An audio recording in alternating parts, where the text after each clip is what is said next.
Hello children, hope you are all fine and safe.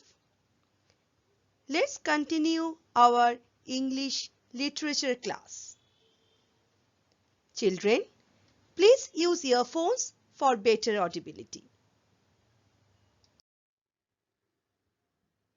Children, we are reading a story named PIP Meets a Convict,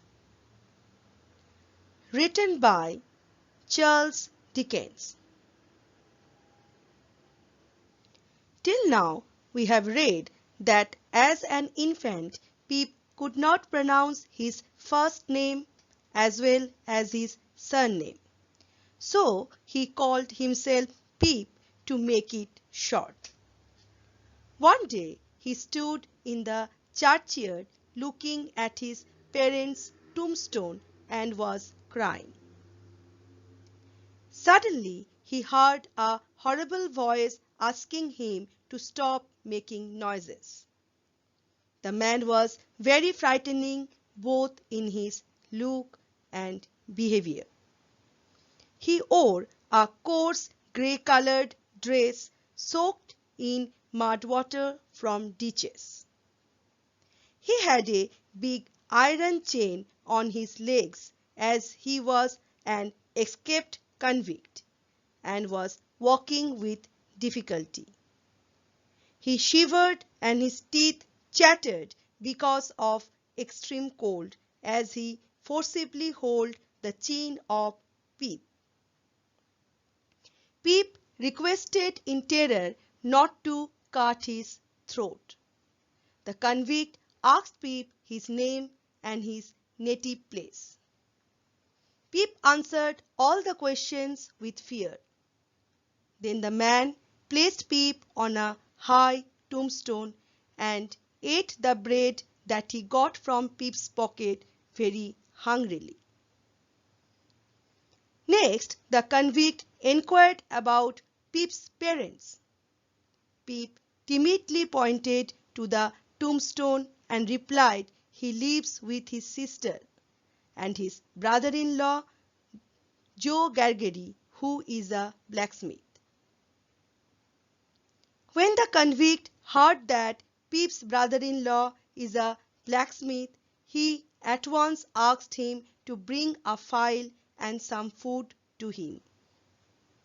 He threatened him that he will have Pip's heart and liver out if he disobeys his words. Let's read the concluding part of the story. I was dreadfully frightened and hoped that he would not drop me. I clung to him with both hands. He gave me a most tremendous dip and roll so that the church jumped over its own weathercock. Pip was extremely frightened and expected that the convict would not drop him. Pip held the convict very tightly with his both hands. The convict gave Pip such a high-intensity dip and roll that the church jumped over its own weathercock.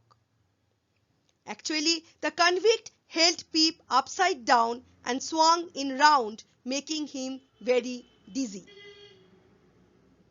Now, let me tell you children, weathercock is a type of wind vane in the shape of a cock. Now students, have you learned what is a wind vane in geography?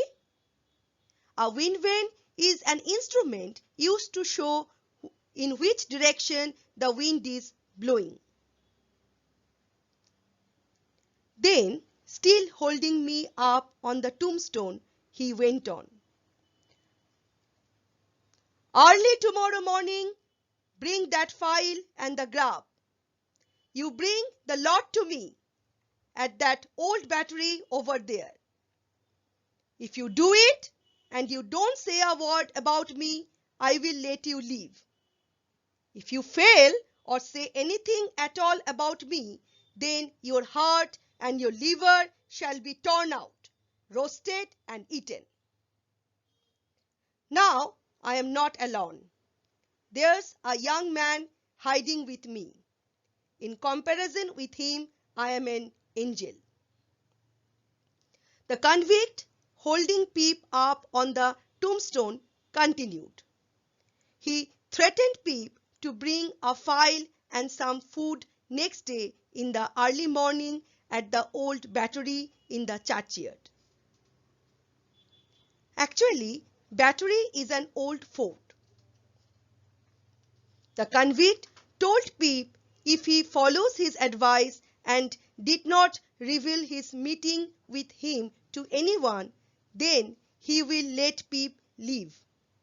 But if he fails or says something or anything at all about him, then Pip's heart and liver shall be torn out, then roasted and will be eaten. Then the man said that he is not alone. There is a young man hiding with him. In comparison to that man, the convict is an angel.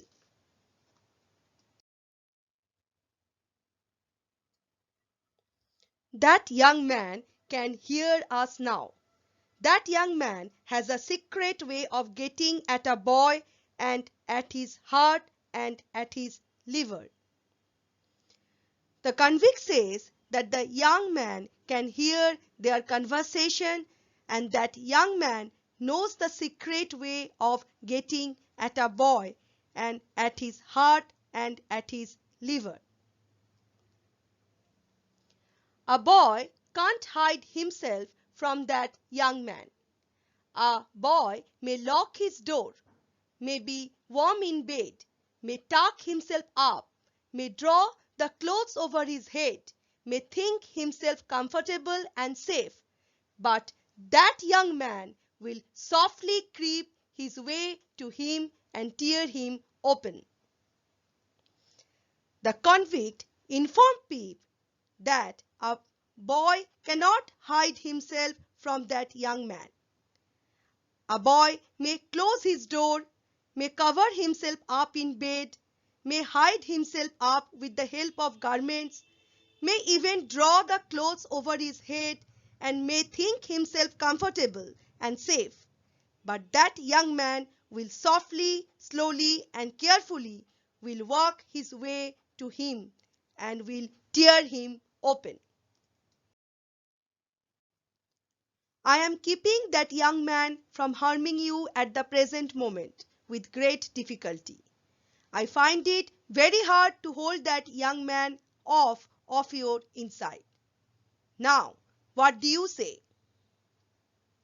The convict says that he is restricting that young man from doing any harm to Pip with great hardship at the present moment. He finds the young man very difficult to hold off from getting into Pip's inside. Then he asked about Pip's opinion. I was so frightened, but I said that I would get him the file and I would get him what broken bits of food I could, and I would come to him at the battery early in the morning.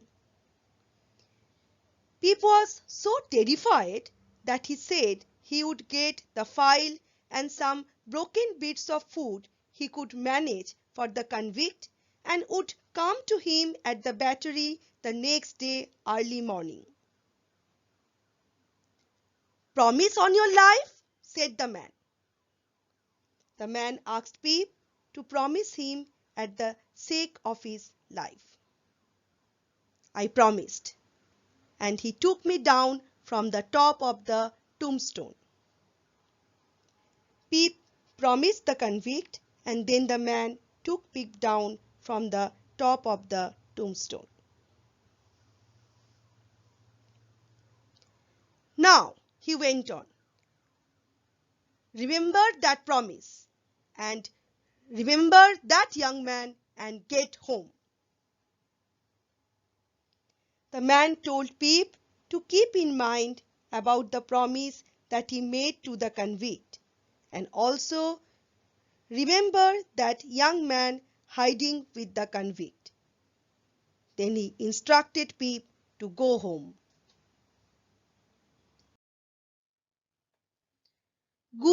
Good night, sir, I stammered. Pip with great difficulty bade good night to the convict. It is going to be a long night for me, said he. He looked at the cold, wet, flat marsh. I wish I was a frog or an eel. The convict said that it was going to be a long night for him and looked at the cold, wet, flat, marshy land. He wished to be a frog or an eel. Children, let me tell you that eel is a snake-like fish. He hugged his shuddering body in both his arms as if to hold himself together and limped towards the low church wall.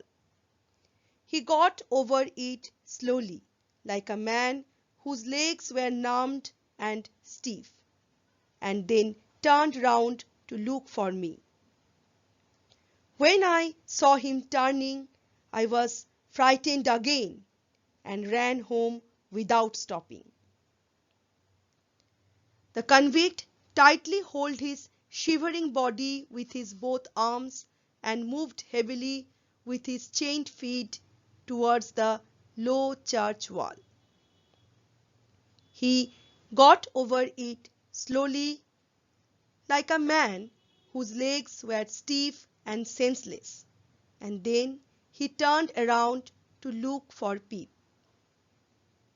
When Pip saw him turning, he was frightened again and ran home without waiting for a moment.